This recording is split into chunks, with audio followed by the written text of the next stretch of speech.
that wants to grow a crop of corn, he could have all the desire in the world and all the determination in the world, but if he doesn't have the right tools, if he doesn't water it at the right time, if he plants the wrong seeds, if he just doesn't have the right tools in place, his desire and determination is not going to matter. If he wants a big crop, then he needs to have the right tools. And this is not what I'm saying, this is what the Bible is saying. And this will be our theme verse over the next few weeks. It's from Ecclesiastes 10:10. Who wrote Ecclesiastes? Who wrote this book? Who? Solomon. Solomon was famous for what? Wisdom. Exactly. He prayed to God and to grant him one thing, and he said, grant me wisdom. And he wrote a book, which is called Ecclesiastes, and there's full of wisdom in it. And it says here in Ecclesiastes 10:10, so it's easy for us to remember if you need to search it up, 10:10, Ecclesiastes, if the axe is dull and one does not sharpen the edge, then he must use more strength, but wisdom brings success. But wisdom brings success. What is this verse saying? This verse is saying, work smarter, not harder. That's pretty much what it's saying. And I'm not trying to relate wisdom to being smart, intelligent. That's not what I'm doing. But what I'm saying is that there is something outside of that you need to do that will bring success. And that is to seek wisdom. And how do we seek wisdom? How do we seek wisdom throughout this journey? So there's 4 things that really I just want to speak about. We'll call them tools. Like our tool number 1 will be the next slide. And I'm not putting them in any particular order. They're not orders that like this is more important than the other. It's just tools that I think all of us should have in common in terms of how we could be successful in our life. And the first tool is dealing with naysayers. Who knows a naysayer? Don't look at them. Just everyone has encountered a naysayer. Who could give me a good definition of a naysayer? There's one on the screen, but who wants to put it in their own words? Naysayer.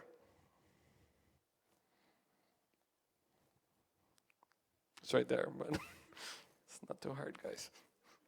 A naysayer. A person who criticizes, objects to, opposes something.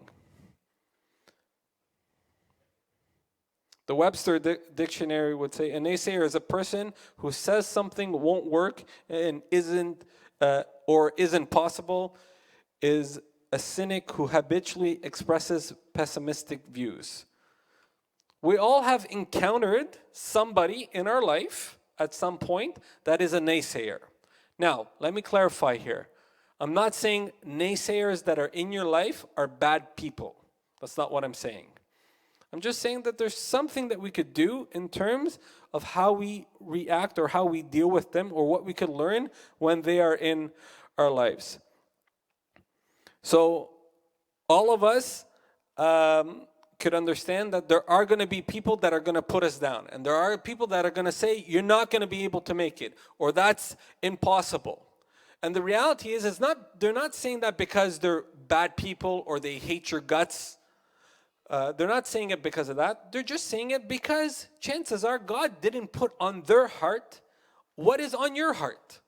Like God may have put something on your heart, a passion. We're not all passionate about the same things. But God may have put a certain mission, a certain vision in your heart that He hasn't put in my heart. And if I'm a person that is not able to see that, then chances are I'm going to tell you, you'll never succeed. That's never going to work. And we've heard this. We've heard this from our parents. We've heard this from our siblings. We've heard this from our closest friends. And a lot of times, naysayers are going to be some of the people that are closest to us. So I want to go through a story very quickly in the Bible about somebody that had a few naysayers in his life, which was David and Goliath. David and Goliath, you guys know the story. David was the youngest out of his family. And basically, he's the one that took down the giant, right? He took down the giant. But I don't want to speak about the fact that he took down the giant. I want to speak about the fact of how he got to the point of having the courage and having the mindset of being successful to get to that point of saying, I will face this giant. And before he faced Goliath, he actually faced 4 giants before Goliath that were all naysayers. All right? The first one is, the first naysayer that held him back was his father. His dad held him back. His dad held him back. And when we look at the verse, it says, now David was the youngest of Jesse's 8 sons. His 3 older sons were enlisted in the army, but David was held back to take care of the sheep in Bethlehem. David was what? A shepherd. We knew that, right? David was a shepherd. He was the youngest of the sons. And basically, most of the sons went off to war for King Saul. But David, his father said, no. You stay back and take care of the sheep. So he held them back. And this is one important thing that we have to understand. When there is a naysayer that comes into your life, then there's a tool that God uses, which we hate, which is delay. There are certain things, there are certain passions that God will put on our heart that need a delay. Not everything has to happen instantaneously. Not everything has to happen in my own timing. So understanding when somebody is kind of pushing you down or kind of being negative with you, take it in a step of, wait a second, this might be a delay that God is trying to put in my way. So this is the first barrier in your success plan, is delay. Okay? A lot of times you've heard this. If you rush into something, it's probably not the best thing.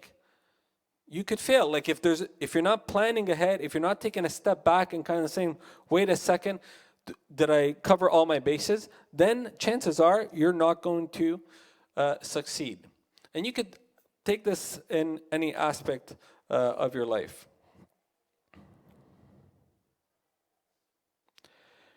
David was anointed king. When? Do you guys know when David was anointed king? When was he chosen to be king? Like, was he chosen to be king and he became king right away? No, he didn't. He didn't. Samuel came to his father after being sent by God saying, hey, show me your sons. And he showed them 7 out of the 8 sons. And every time they would start with one of the sons, Samuel would say, no, this is not the next king. No, this is not the next king. Next, until they got to 7. And Samuel was like, no, these are none of the ones that God is telling me about. And he told them, do you have someone else? He's like, yeah, we have a scrawny little guy that's shepherding. He's like, okay, bring him. He brought him at that time, and he said, this is the next king. There were many years between King David and King Saul. Many years passed before, but he was already chosen by God at that time.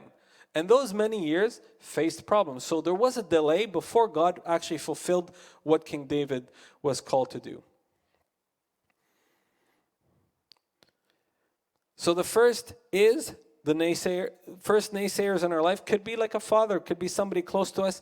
And what do we learn from that? We learn that we need to understand that delay could be from God. The second is everyone else was afraid. We're going to read a couple of verses next, but the naysayer is the society around us. The society around us says certain things that you guys that keep telling us, no, you can't do that. No, you can't say that. No, that's not the right way to say these things. And people are afraid to say things. I kind of touched on it in the sermon today. Like, we sometimes as Christians are afraid. I'm not saying all of us, but some of us, sometimes when they're faced with a situation that is definitely against our religion or our beliefs at their workplace, our approach is, I'm not saying anything. And maybe we're disguising that and saying, yes, I'm not going to say anything because it's the right thing not to say anything, and deep down, or I'm not saying it because I'm scared. I'm scared to lose my job. I'm scared to lose that promotion. I'm scared what people are going to think. We have a teacher in this school, in this church. He's in a Christian school, and they had to deal with the gender issue, like the transgender and whatever. And he basically had to stand up to the rest of the teachers. And he was almost on the chopping block. Like he was ready. He was convinced in his heart that it's okay for me to get fired for this reason. I have to be honest. I don't know if I would do that. Wait a second. That's my livelihood. I have to, put food for my family on my table. All of these things. But he stood up for what we believe in. He wasn't disrespectful. He was just saying, this is my belief. I'm not in agreement with how you guys want to go about this. Everyone was afraid. Let's just read. And when everyone else is afraid, we get discouragement. We're going to read just a few verses here.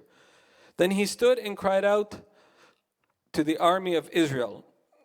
The he is Goliath. So Goliath every morning would have this ritual. He would wake up in the morning and yell to the army. He says, "Why have you come out to the line for battle? Am I not a Philistine, and you serve Saul? Choose a man for yourself, and let him come down to me. If he is able to fight with me and kill me, then we will be your servants. But if I prevail against him and kill him, then you shall be our servants and serve us." And the Philistine said, "I defy the armies of Israel this day. Give me a man that we may fight together." When Saul and all Israel heard these words of the Philistine, they were dismayed and greatly afraid. Every morning, Goliath would wake up in the morning and say, "Ha! You guys stand at this line, but you're not willing to fight me. You're not willing to fight me." And he took it a step further and he said, "Let's do this, not army to army, let's do this man to man." And the last man standing wins. Basically, he was scaring them. He was intimidating them. A lot of times, we are scared. We are afraid of things and we get discouraged. This is another form of negativity. But the majority of people doesn't necessarily mean that it's right. Not because the majority of the army said, "Yeah, we're afraid," means that we should be afraid of this Goliath. Not because the majority of society says that we're supposed to go a certain way, means that it makes it right. It's not majority wins. Majority wins, but it doesn't mean that majority should always rule or is always right. One time Moses sent 12 spies to look on the promised land. And out of the 12 spies, 2 of them came back with a positive report saying, "We could do this." And 10 of them said, "No, we can't." 10 of them said, "No, we can't." Moses, okay, he went with the majority and said, "Okay, we can't." That led them to 40 years in the wilderness. But the reality is yes, they could have took over the land. Sometimes we are listening to the wrong voices. Actually, a lot of times we're listening to the wrong voices. All the army, those that were up front and close and personal with Goliath, what voice were they hearing? They were hearing the voice of Goliath yelling at them and threatening them and scaring them. But this puny little shepherd comes up and hears the yelling, but not consistently. He heard it once, and he says basically, "What is this guy saying?" And David was willing to approach Goliath, even though everybody else was afraid, even though there was a lot of discouragement around his camp. David was able to say, "I'm going to go ahead." My question is, who are you listening to about your life? Who are you listening to? And I'm not saying we need to listen to people, but you really need to start to put in perspective, like, I'm trying to choose a word here, but like, you need to listen to the people that are godly. You need to listen to the people that may have the same kind of vision and mission that you do. Not always just because the majority of people around us are discouraged that we should be discouraged. In verse 23 and 24, I don't have it up on the screen, but it says, as David talked with his brothers on the front line, they were fighting and he was gone just to visit them. He saw Goliath starting to shout with the usual threats of the army. When the army heard Goliath, they ran away in terror. Basically, they were scared. If you don't get anything else out of today, is basically don't hang around negative people. Don't hang around negative people. If you're constantly around in an environment that is always negative about what you're going to do. Now, I see some smirks around the room. I'm not saying leave your homes. That's not what I'm saying. Okay, let's be very clear here. Yes, sometimes our parents or our families or our siblings, our cousins, our aunts and uncles and whatever are not the greatest motivators, and that's okay. Go back one step. Go back one step and understand that maybe is put in your life for a delay purpose. Okay? But I'm talking about, like, there are people that are always negative. There's always negative. I'm not saying ignore them. I'm just saying just don't hang around with them as much. Because one day discouragement will settle in us if we continue listening to the wrong voices. The third is his brothers question his motives. This is another form of naysayer. I don't know if you guys ever have done this, but you truly, when you do something nice for someone, like my kids do this all the time. My kids come up and they're like, hi, Daddy, I love you. Right, Luca? Yeah. Luca comes up with all this sweet voice, and I know exactly what he wants. He wants my iPad to play Fortnite. This is what he wants. So I question his motives. Like, is he saying, I love you because he really loves me? Yes, he loves me, but there's a hidden agenda behind it. Have you ever heard that from someone? Have you ever heard, what do you really want? Why are you really doing this? You're doing something out of the goodness of your heart, or there's something that God has put on your heart, and somebody questions your motive, kind of shows like a level of disapproval. It really sucks.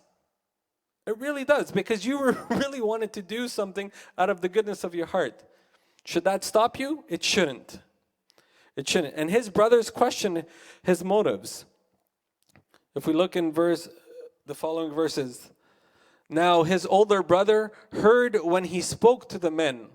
So basically, before this, a few verses before this, David went up, he was speaking to people, and he was saying, like, what's the reward for killing Goliath? Like, what do we get?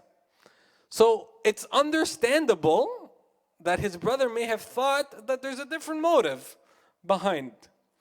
But it's understandable at that point. So when the older brother heard them speak to the men, Eliab, which is the older brother, anger was aroused against David. And he said, why did you come down here?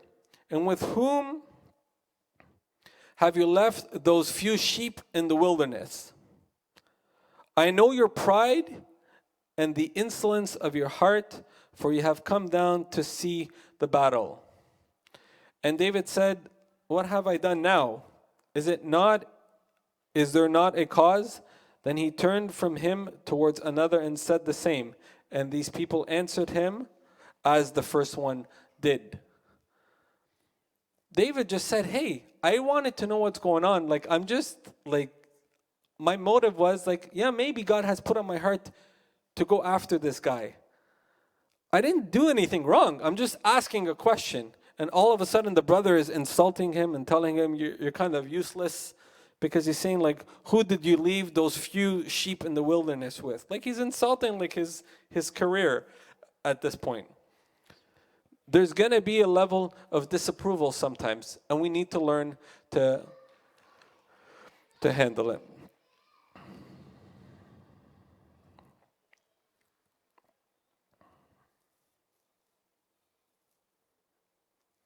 And this is something, just like a short message, like a short side note.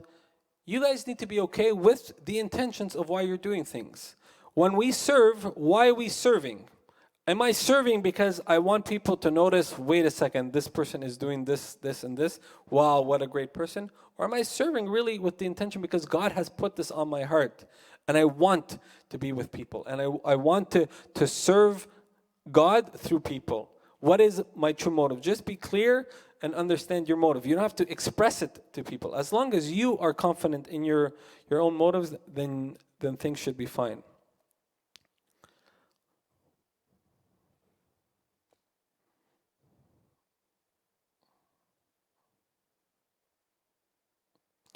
So, and that's the other thing, is that a lot of times people will come up to you and accuse you of being prideful.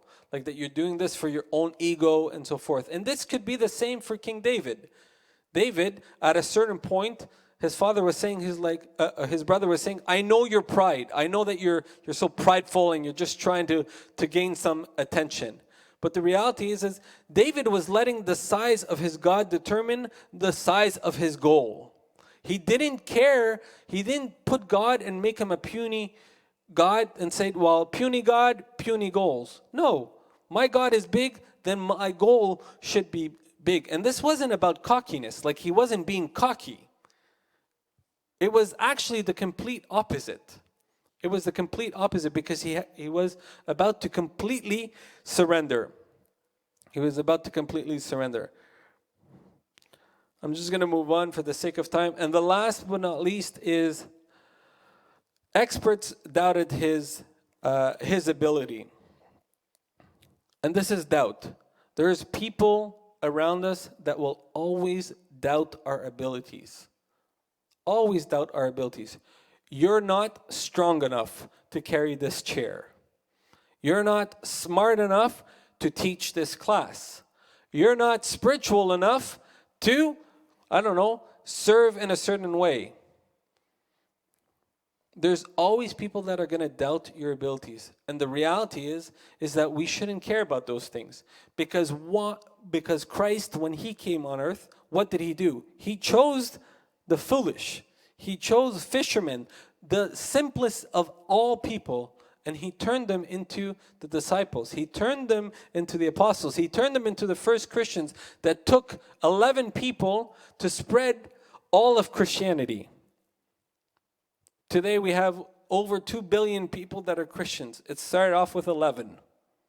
It started off with 11. 11 of the smartest guys? No. 11 of the simplest guys.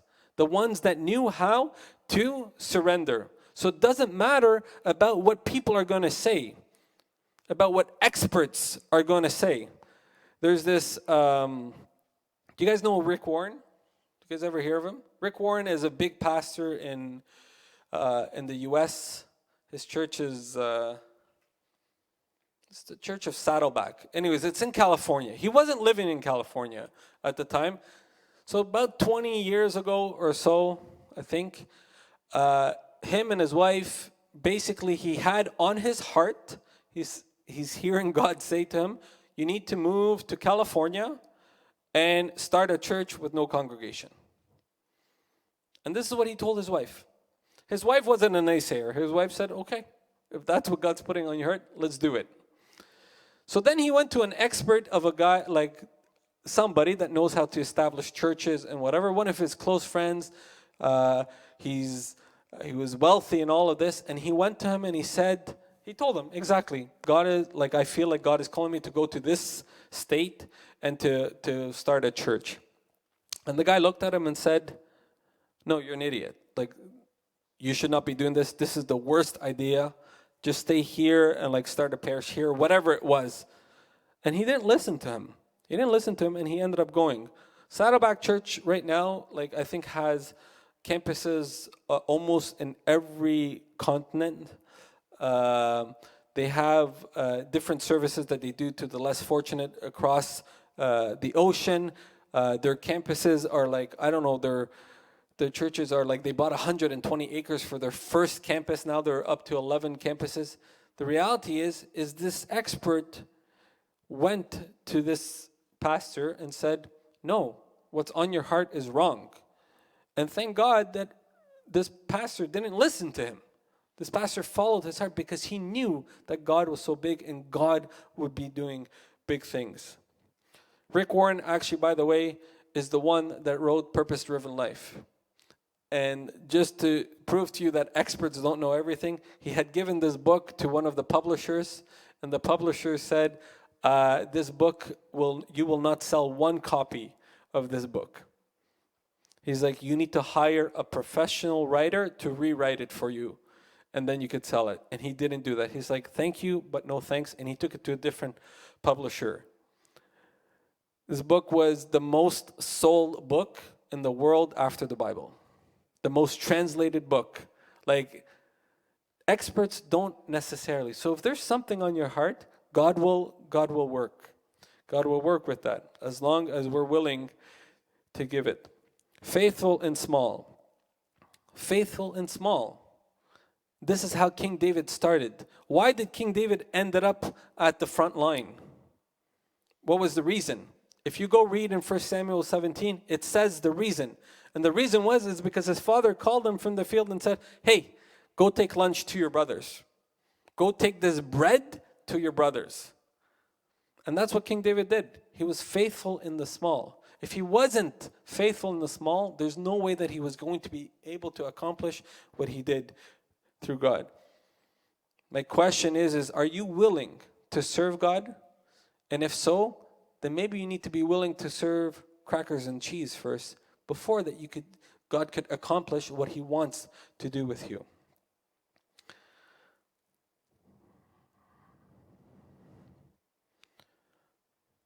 Two more slides. So how do we handle this? Is that we remember they are not gods. The naysayers. Naysayers in our life are not God. Are not God, and they're not the ones that put certain things on our heart. Don't get distracted. There's certain things that you and I have on our heart that we need to stay focused on. People will try and derail you and delay you and disapprove of you and give you all these doubts, but at the end of the day, if you stay focused, this is what we need to do with naysayers. Never attack back. Never attack back. This is one of the things that we tend to do when people are negative with us. What did King David do? When his brother called him out or tried to call him out on his pride, and you're doing this for the wrong reasons, whatever, and he told him, what are you doing with these few sheep that you left behind, and insulting him, I'm sure like he used a little bit more colorful words than what the Bible wrote. But he used and King David just answered and said, like, hey, what did I say wrong? He didn't attack back. He didn't say you're a coward for not fighting Goliath. He didn't fight back. Never attack back. Stay focused on God and on his promises. I wish one day we could do a series on all the promises. We can't, because there's like 7,000 promises in the Bible, but like on some of the promises of the Bible and how we could use them. I'll leave you with this quote from St. Mark the Ascetic. If someone puts his trust in God in a matter, let him not argue with his brother about it. If you believe that there's something that is on your heart, no matter who the naysayers are in your life, follow what St. Mark the Ascetic says. If someone puts his trust in God in a matter, let him not argue with his brother about it. And glory be to God forever. Amen. Do you guys have any questions or comments?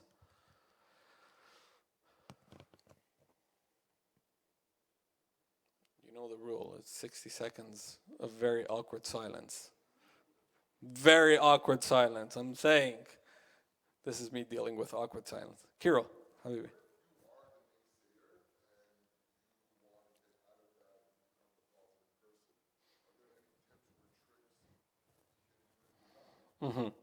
Thanks. The question was, what if you're the naysayer? Are there any ticks or tricks or not ticks? Nobody wants ticks.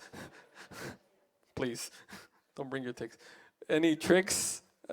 Any tricks to get over the naysayers? No, there's none. No, I'm kidding.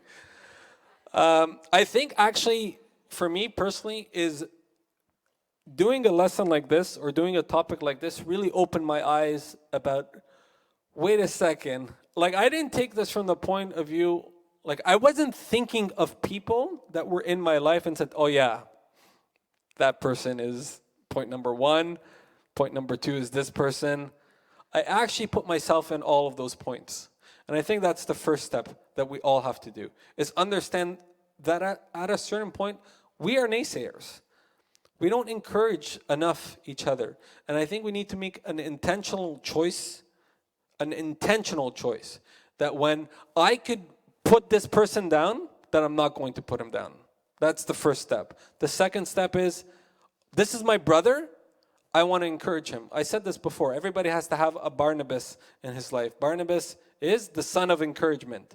When Mark and Paul fought, or when Barnabas and Paul fought about Mark, what happened? Is Barnabas took Mark, even though there was probably good reason to leave Mark behind. But Barnabas said, no, I'm going to encourage him. And I think we need to learn to be a Barnabas in people's life. So be a Barnabas and get a Barnabas in your life. So to answer your question is realize, like I purposely put like these words, delay, discouragement, disapproval, doubt. These are words that you could relate to. Am I trying to delay somebody in a certain aspect? Like a lot of people sometimes come up and say, hey, I want to do this service. What's my reaction to that? Is my reaction saying, no, not now? Like that's the clearest way to say delay. No, not now. I may be being nice and think in my head, no, this person can't do this service. But that's me being a naysayer. And that's where, like, when there's anything in terms of these 4 Ds, whether it's a delay, whether it's a discouragement, whether it's a disapproval, whether it's a doubt, then it should flag in my mind, wait a second, are my words being negative or am I being a positive type person? Habibi, go ahead.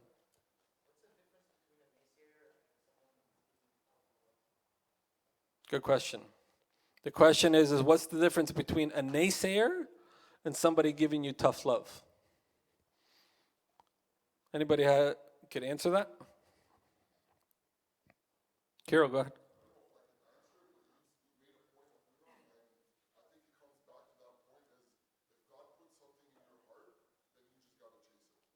Okay. Yeah. Angie?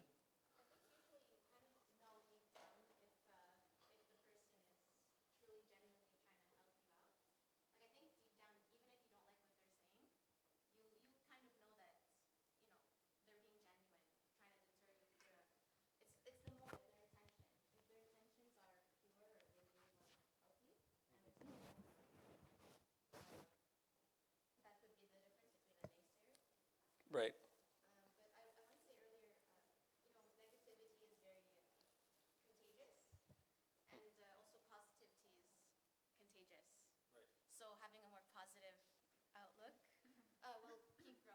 Mm-hmm.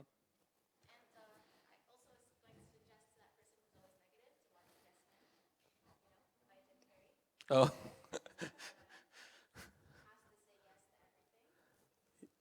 Yeah.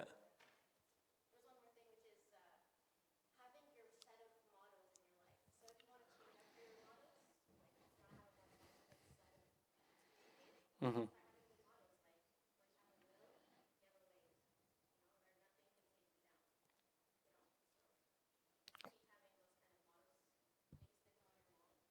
Mm-hmm. Good. I think, like, I'll add to that. I think the first step is we need to realize that we're not all here to correct others. I don't think that's the role of everyone. Like, there are certain things that, yeah, we should criticize in a constructive way for the benefit of pushing that person forward on a journey. Like always take a relation, like I know maybe you guys don't have kids, but like some of you that do have kids, think of your relationship with your son or daughter. Are you crushing that person or are you pushing them forward? When my son, for instance, I don't know, puts his hand on the stove, right? And I already told him not to put his hand on the stove. How do I react to that? Oh my God, you're such a dummy. I can't believe you've done this. Look at your hand, it's all burnt. Or Habibi, this is why I told you not to put your hand. There's certain things in life that are useful to us, but you have to use it in the proper way. Pushing him forward on his journey or crushing him. If somebody's crushing you, that person's out of your life. If somebody's pushing you forward, then that's a good person to have in your life. But also let's take it from back to my first point, which is we're not all here to correct. One time I said a long time ago, like a husband is not here to humble his wife down and vice versa. Amir is not here to keep me humble. Like that's not her role, even though she tries. But no, that's not her role. That's not her role is to love me. My role is to love her. It's not to correct her and to put her like in her place. That's not my role. My role is to love her. The correction comes from God. The correction comes from her relationship with God and my relationship with God. So naysayers will hold you back, like the first one. They will hold you back. There's no hope of pushing you forward. Like the Father didn't give any hope to King David. That, wait a second, like he didn't even tell him about the problem they were having.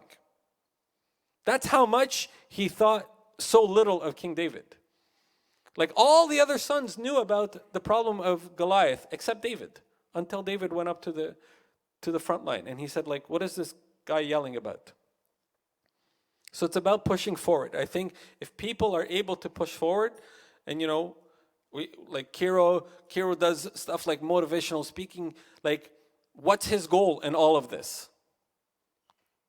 Like sometimes he's going to criticize, but at the end, his goal is a push forward. There's always has to be a push forward. So if people are not pushing you forward, then I think those are the type of naysayers that you need to ignore. Any other comments or questions? Yes.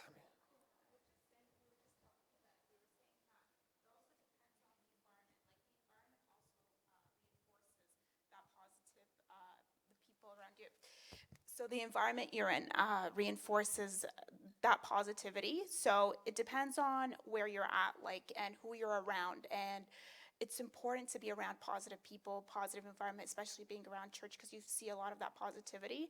And I mean, I know that people can be negative, and of course, I've witnessed a lot of that negativity. And if you are that positive person and you reinforce that positivity and you encourage that, it's really important, because the more negativity around you, the more it can cause more drastic changes and problems in your life.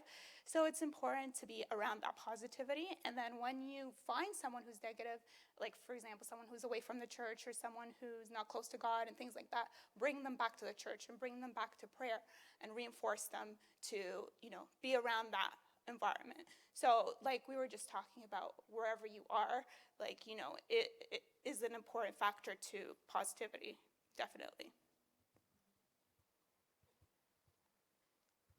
Thanks for the comment. Any other comments or questions? Yeah, we'll do one last one and then we'll conclude. Okay, so this last year I had pretty big issues with my superior, so that was a little rough. But in general, from a Christian perspective and also from personal perspective, when somebody's toning you down, you have to be nice or try to not aggravate more, but it's really scary when it's a person of authority who's, right, like his dad's typically his boss, or, the people around him. So it's really hard. I think it's harder to be nice. It's harder to love, right? There's a lot of proverbs where somebody's really, really, they want to kill you, for example, like Proverbs, okay, like like not proverbs in the Bible, proverbs in old, like wives' tales, myths. Anyways, like there was this one where the priest, this woman hated somebody, so she wanted to kill them. So the priest said, okay, give them this poison, but take care of them for a month. You know, feed them, be nice to them, give them kind words. And at the end, or every day, give them a little bit of the poison. And then by the end of the month, the person loved the other one that they wanted to kill originally. And they're like to the priest, I don't want to kill them anymore. You know, how do we reverse this poison? And then the priest said, this was water, you know, it wasn't any poison. So the person ended up loving the one they wanted to hurt. Anyways, it's really hard to be nice to somebody who's being mean, but to be stronger than them, and yeah. Thank you. Any other comments? No, I said last comment. No more comments. Psych. All right, we'll see you next week, God willing. So we have 3 more weeks of this. So we're going to deal with different issues. So this was the first one. Again, in no particular order. I hope you guys enjoy your afternoon. Yes, afternoon. Also, tonight, there's a drama presentation. So bonus, we don't have to pick up the chairs. So that's one bonus. And hopefully you guys could come to the presentation. It's always nice to encourage like our younger youth. Last year was great. It was funny. There was a good message. So it's nice to come. So hopefully you guys could come if you're free. It's from 6 to 8 tonight. 6 to 8 tonight. Okay? It's here in the banquet hall.